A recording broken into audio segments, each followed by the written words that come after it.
करते हैं। सबसे पहली बात तो आप किसी की डेड बॉडी पे हंस कैसे सकते हैं? आप उसकी एक लिमिट भी तो बनाओ। आप हमेशा सेक्सुअल कंटेंट ही कैसे प्रमोट कर सकते हो? आपके अंदर क्रिएटिविटी है, आप एक नॉर्मल साफ सुथरी कॉमेडी भी कर सकते हो ना। उनके दौरान वो डेड बॉडी के प्राइवेट पार्ट्स के साइज को लेके मजाक बनाती है, जोक्स करती हैं। दोषी एक यूट्यूबर है, उतने ही दोषी एज ए सोसाइटी हम लोग भी हैं, क्योंकि हम ही उनको व्यू दे रहे हैं। हम नमस्कार। तो अभी समय रैना का शो इंडिया गॉट टैलेंट दोबारा सीजन 2 उसका लॉन्च हुआ है। तो इस टॉपिक पे एक बात करते हैं आज की। पिछला शो जो इनका इतना कंट्रोवर्शियल रहा, जिसमें इतना बवाल हुआ, उसके बाद दोबारा ये सीजन 2 लेके आ रहे हैं। और सीजन 2 से जस्ट पहले स्टिल अलाइव करके एक एपिसोड लेके आए थे, जिसमें उन्होंने अपने जो भी उनके शो में कंट्रोवर्सी हुई थी उस टाइम का एक्सपीरियंस शेयर किया था। साथ ही साथ में उन्होंने एक फिलोसोफर की तरह वो जो फैमिली इमोशन है, वो अपना कश्मीरी पंडित वाला इमोशन है, वो स्ट्रगलिंग फादर का इमोशन है, वो रोती हुई माँ का इमोशंस है, वो सब कॉमेडी के साथ मिक्स करके बहुत अच्छे तरीके से, साथ साथ में दोस्तों और समाज सोसाइटी से जो रिएक्शन आया उस पर बात की। साथ में उन्होंने बताया कि जिस समय ये सब कुछ चल रहा था तो उनकी मानसिक स्थिति क्या थी, वो क्या कर रहे थे। उसके साथ साथ सेम टाइम पे स्टैंड अप कॉमेडी पे जो बवाल अभी चल रहे हैं मार्केट में, जो वायरल हो रहे हैं, जो सोशल मीडिया पे इतना बवाल चल रहा है कॉमेडी के ऊपर, कि क्या ये सचमुच इतना गलत है? क्या सचमुच इंडिया में कॉमेडी के नाम पे अश्लीलता परोसी जा रही है? क्या भारत में स्टैंड अप कॉमेडी का स्तर लगातार गिरता जा रहा है? क्रिएटिविटी की कमी हो रही है, लोग बहुत इजी रास्ता फेम के लिए चुन रहे हैं, जिसमें गाली है, जिसमें सेक्सुअल कंटेंट है, जिसमें रिलीजियस कंटेंट है, कंट्रोवर्शियल कंटेंट है। इस तरह की चीज़ें मिक्स करके ये रातों रात वायरल हो रही है ऐसी चीज़ें, और उसके बाद कॉमेडियन भी इस तरह की चीज़ों को प्रमोट कर रहे हैं, हाईलाइट कर रहे हैं। और सोशल मीडिया का, यूट्यूब का कितना हाथ है इस सब के पीछे, इस पर एक डिटेल एनालिसिस करते हैं। तो सबसे पहले बात करते हैं कि अभी परिणीत मोरे के शो में बैक टू बैक दो ऐसी कंट्रोवर्सी आई है। हालांकि उनके शो में पहले भी उनके साथ बहुत सारी कंट्रोवर्सी होती रही है। लेटेस्ट अभी है कि एक गुड़गांव के लड़के ने 370 रुपये की बिरयानी और वो सब जो बोला है, आप लोगों ने वो वीडियो ऑलरेडी देख लिए हैं। तो उस पर जो बोला है उसका बहुत एक तगड़ा गुस्सा लोगों का उस पर आया। लोगों ने उसका बहुत विरोध किया और उससे उस लड़के की बहुत घटिया सोच दिखती थी। लेकिन सरप्राइजिंगली आप अगर एक कॉमेडियन है, एक फेमस कॉमेडियन है, तो आप इस चीज़ को सपोर्ट कर रहे हैं, आप इस चीज़ को प्योर गुड़गांव कंटेंट बोल के मतलब प्रमोट सा कर रहे हैं। इतना ही नहीं बोला, बिरयानी के पैसे वसूलने वाली बात ही नहीं बोली, उसके अलावा भी उन्होंने डिटेल में इतनी सारी चीज़ें बताई थी। वो किसी भी मतलब जो एक अच्छा इंसान है, चाहे वो महिला हो या पुरुष हो, उसके लिए सुनने में बहुत ही गलत लगता है। तो उस पे जब गुस्सा लोगों का आया, लोगों ने बहुत सारी बातें की कि यार इसकी जगह अगर आपकी बहन होती, आपकी बेटी होती, तो क्या ये इतना फनी लगता है, वगैरह वगैरह। मोस्टली इसको फोकस किया गया जेंडर के ऊपर कि यार आदमी इस तरह की बातें कैसे कर सकता है। लेकिन सरप्राइजिंगली कुछ ही दिनों के बाद फिर से एक नया बवाल सेम शो में हो गया। उसमें एक मुंबई की डॉक्टर हैं, उन्होंने जब बताया कि पोस्टमार्टम के दौरान वो डेड बॉडी के प्राइवेट पार्ट्स के साइज को लेके मजाक बनाती है, जोक्स करती हैं।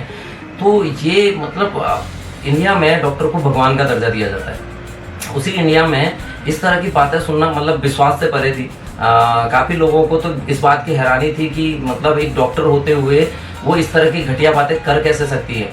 तो अभी तो जेंडर का भी सवाल नहीं है, क्योंकि यहाँ पे एक फीमेल आ गई है, तो ये जेंडर से भी ऊपर चले गई है बहस। तो मुझे लगता है कि दोनों ही केस में मुद्दा जेंडर था ही नहीं। कभी मुद्दा था कि आप डार्क कॉमेडी के नाम पे, आप कॉमेडी के नाम पे क्या परोस रहे हैं, आपकी सोच कैसी है, मानसिकता कैसी है। क्योंकि जब इतना विरोध हुआ उसके बाद आपने सॉरी बोला, उसके बाद आपने अपोलोजाइज किया, आपने एक्सेप्ट किया कि गलती हो गई है। अगर ये विरोध सोशल मीडिया से आता ही नहीं तो आप तो एकदम चिल थे, आपको लगता कि आप बहुत सही बोल रहे हैं, कि आपको तो अपनी गलती का एहसास ही नहीं हो रहा था। और आपको नहीं हो रहा था, आपके सामने जो कॉमेडियन बैठा है उसको भी नहीं हो रहा था। वो भी इस स्टोरी को और इंटरेस्ट लेके और बढ़ावा दे रहा था, ताकि उसके व्यूज आए, उसकी कंट्रोवर्सी हो, उसका फेम मिले। तो ये बहुत ही नीच स्तर की बात थी, कॉमेडी थी, शो था, बहुत ही घटिया शो था ये। क्योंकि इस तरह की बातें हैं और एक डॉक्टर के मुंह से, वो भी तब जब पूरी तरह भरोसा करके कोई परिवार अपने परिवारजन की डेड बॉडी आपको सौंपता है लर्निंग पर्पस के लिए, स्टूडेंट की स्टडी के लिए देते हैं। ये एक बहुत ही नोबल कॉज है, बहुत ही एक पवित्र काम है जो लोग अपने अपनों की बॉडी डोनेट करते हैं। आप सोचिए ना, आपका कोई खास आपका कोई अपना चला गया, आप उसके पूरी तरह से संस्कार से क्रियाक्रम करने की जगह उसको डोनेट कर रहे हैं किसी मेडिकल कॉलेज को, ताकि आने वाले भविष्य में वो बच्चे पढ़ लिख कर उस बॉडी से सीख कर एक अच्छे डॉक्टर बने, और वो डॉक्टर जो जिनको भगवान माना जाता है इंडिया में, उस तरह के डॉक्टर बने, और इस डेड बॉडी की वजह से किसी की जान बच पाए। इतना सोचकर लोग वो डेड बॉडी डोनेट करते हैं और उस पर इतने भद्दे कमेंट किए जा रहे हैं। उस पर एक डॉक्टर बोल रही है कि हम लोग पोस्टमार्टम के दौरान इस तरह के जोक क्रैक करते हैं। सबसे पहली बात तो, आप किसी की डेड बॉडी पे हंस कैसे सकते हैं? अगर ये प्राइवेट पार्ट्स की बात नहीं भी होती है, आप किसी की डेड बॉडी देखकर मजाक कैसे बना सकते हैं, हंस कैसे सकते हैं, खुश कैसे हो सकते हैं? हालांकि विरोध दोनों का हुआ है। हालांकि आज सोशल मीडिया की ताकत इस पक्ष में भी है कि वो इस तरह की चीज़ों का विरोध करते हैं और उनकी ताकत दिखती है तो एक्शंस होते हैं।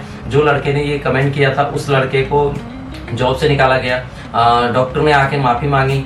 तो लेकिन एक चीज़ और भी है, इसी के साथ साथ समाज का दोहरा चरित्र भी यहाँ सामने आता है। लड़के की जॉब चली गई, लेकिन लड़की के फॉलोअर रातों रात मिलियंस में पहुँच गए, क्योंकि लोगों को उस पर इंटरेस्ट आने लगा। मतलब इतनी भद्दी की टिप्पणी करने के बाद भी किसी के फॉलोअर बढ़ सकते हैं। मतलब हम क्या चीज़ फॉलो कर रहे हैं, मुझे तो समझ नहीं आता। तो ये रिसेंट इंसिडेंट है जो कॉमेडी की, स्टैंड अप कॉमेडी की स्पेशली रियलिटी दिखाते हैं इंडिया में इस वक्त की। तो क्या इंडिया में कॉमेडी के नाम पे गंदगी ही परोसी जा रही है? क्या इंडिया में क्रिएटिविटी नहीं है, इसीलिए लोग इतना सस्ता और चीप ट्रिक्स अपनाते हैं कॉमेडी में सक्सेस होने के लिए? मुझे लगता है ये बात पूरी तरह सच नहीं है। बहुत साल पहले the great Indian laughter challenge करके एक शो आता था, उसमें बहुत अच्छे कॉमेडियन थे। वो शो परिवार के साथ आप देख सकते थे। राजू श्रीवास्तव, कपिल शर्मा, आई थिंक भारती भी उसी में से थी। तो बहुत सारे ऐसे थे जिसमें हास्य कवि भी थे बहुत सारे। मैं बहुत सारे लोगों का नाम भी अभी भूल गया हूँ। तो उस वक्त जो ये शो चल रहा था, उस वक्त आप फैमिली के साथ ये शो एंजॉय कर सकते थे, खुश रह सकते थे। तो क्या सारे कॉमेडियन इसी तरह के हो गए हैं आज के टाइम में?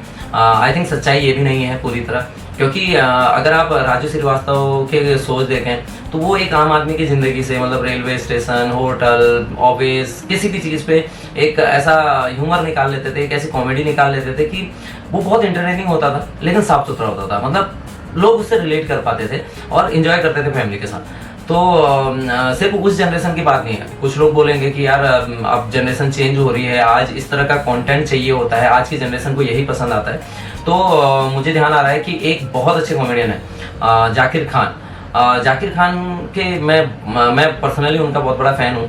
तो जाकिर खान इतनी साफ़ सुथरी कॉमेडी करते हैं, लेकिन फिर भी वो उतने ही ट्रेंडी हैं आज की यूथ में, उतने ही पसंद किए जाते हैं आज के जेन जी द्वारा, पुराने लोगों द्वारा, हर किसी के द्वारा। उस बंदे में यार बहुत क्रिएटिविटी है। मतलब आप उनके जोक्स देख लो, आप उनके शायरीज देख लो, आप और उसके अलावा भी बहुत बार वो छोटी छोटी ऐसी बातें करते हैं कि जिससे बहुत मोटिवेशन मिलता है। मतलब वो यूथ को उनका अपने पापा के लिए, उनका अपनी फैमिली के लिए, अपने शहर के लिए, अपनी भाषा के लिए जो एक मतलब प्यार है, उससे वो जो कॉमेडी निकालते हैं, उसके साथ साथ वो इतनी इंस्पायरिंग बातें भी करते हैं। तो मुझे लगता है कि अच्छे कॉमेडियन ख़त्म नहीं हुए हैं इंडिया में। अच्छे कॉमेडियन, अगर आप में उस लेवल की क्रिएटिविटी है जो जाकिर खान में है, जो अपना राजू श्रीवास्तव में थी, कपिल शर्मा जो आज इंडिया के कॉमेडी के लीजेंड हैं। हालांकि वो भी कभी ऑन एंड ऑफ वो भी कभी थोड़ी सी डबल मीनिंग कॉमेडी में चले जाते हैं, बट स्टिल वो भी इतने अच्छे कॉमेडी करते हैं। आप सुनील ग्रोवर को देख लीजिए, वो कॉमेडी में पूरा एक्ट घुसा देते हैं और उस कैरेक्टर को जिस तरह जीते हैं, तो वहाँ से इतनी अच्छी कॉमेडी निकल के आती है। अगर आपके अंदर क्रिएटिविटी है तो आप इस तरह के शो बनाएंगे, इस तरह की कॉमेडी करेंगे। ये सिर्फ स्टैंड अप कॉमेडी की बात नहीं है। अगर आप टीवी शोज में भी देख लो, एक तरफ भाभी जी घर पे हैं, या इस तरह के जो भी मतलब थोड़ा सा फूहड़ और अश्लील शो आते हैं, उसके पैरेलल में इस समय भी तारक मेहता का उल्टा चश्मा उतने ही मजबूती से खड़ा है। मतलब 2008 से आई थिंक ये शो चालू हुआ, कभी इसकी फैन फॉलोइंग गिरी ही नहीं, क्योंकि हर शाम को हर परिवार लगभग घर पे बैठ के बच्चों के साथ तारक मेहता का उल्टा चश्मा एंजॉय करता है। और सबको पता है इसमें चीज़ें अच्छी ही मिलनी है, मतलब आप रिलीजन से उठ के देख सकते हो, उसमें आपको एक पूरे अच्छे से भारत की तस्वीर दिखती है। तो उस लेवल की क्रिएटिविटी भी होनी चाहिए, आपको लगातार उतने एपिसोड लिखने के लिए टैलेंट होना चाहिए कि आप इतनी कॉमेडी निकाल सको डेली लाइफ की चीज़ों से। तो अगर आपके अंदर टैलेंट नहीं है, फिर आप गाली बको, आप सेक्सुअल कंटेंट दो, आप कंट्रोवर्शियल कंटेंट दो, तो आप फिर यही चीज़ें करेंगे, क्योंकि अगर आपके अंदर टैलेंट नहीं है तो क्रिएटिविटी नहीं है। तो जाकिर खान एक ऐसे इंसान है, मुझे लगता है, जो कहीं से भी कॉमेडी निकाल सकते हैं, कहीं से भी एक सीख निकाल सकते हैं, किसी भी सिचुएशन से एक मतलब बहुत ही रूहानी पल निकाल सकते हैं। वो जिस तरह उनका बोलने का जो अंदाज है, जिस तरह की उनकी सोच है, जो वो लिखते हैं बैकग्राउंड में, तो मुझे ऐसा लगता है कि ऐसे कॉमेडियन की ज़रूरत है इंडिया को, और ऐसे कॉमेडियन हमेशा सक्सेस रहेंगे, चाहे वो किसी भी जनरेशन में आए, चाहे जेन जी में आए, चाहे पिछली जनरेशन के हों।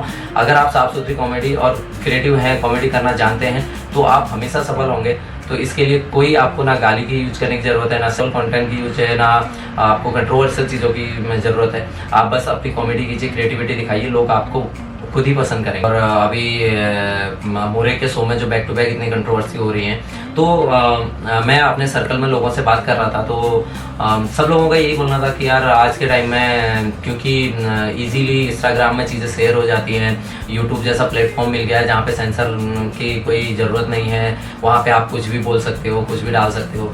तो ये बड़ा रीज़न है इस तरह की चीज़ों को बढ़ावा देने का।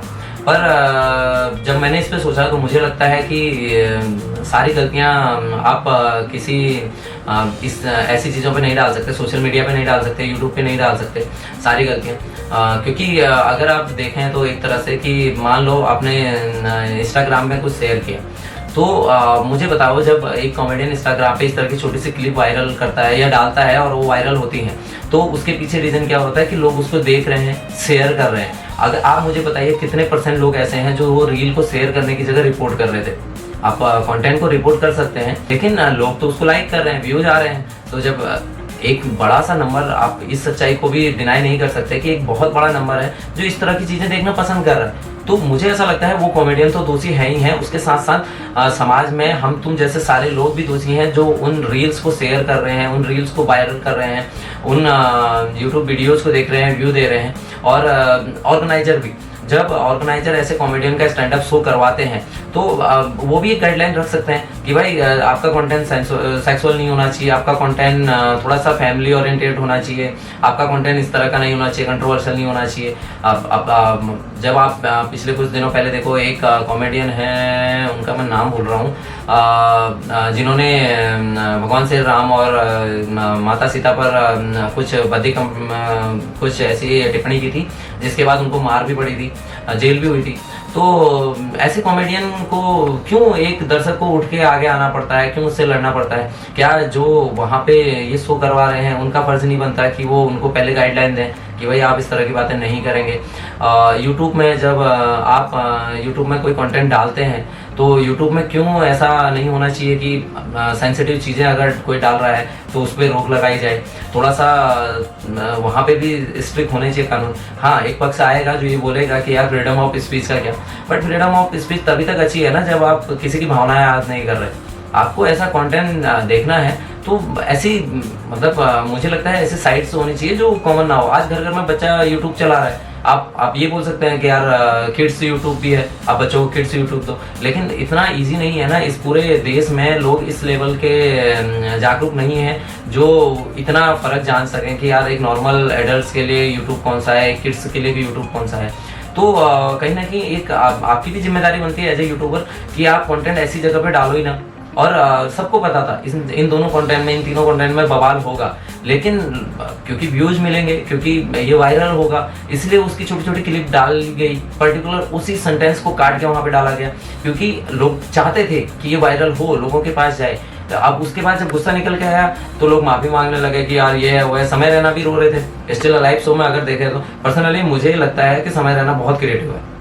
वो ऑन द स्पॉट ऐसे जोक करते हैं कि जिसके लिए बहुत टैलेंट चाहिए। पर यार आप उसकी एक लिमिट भी तो बनाओ। आप हमेशा सेक्सुअल कंटेंट ही कैसे प्रमोट कर सकते हो? आपके अंदर क्रिएटिविटी है, आप एक नॉर्मल साफ सुथरी कॉमेडी भी कर सकते हो ना, उसके लिए ट्राई करो।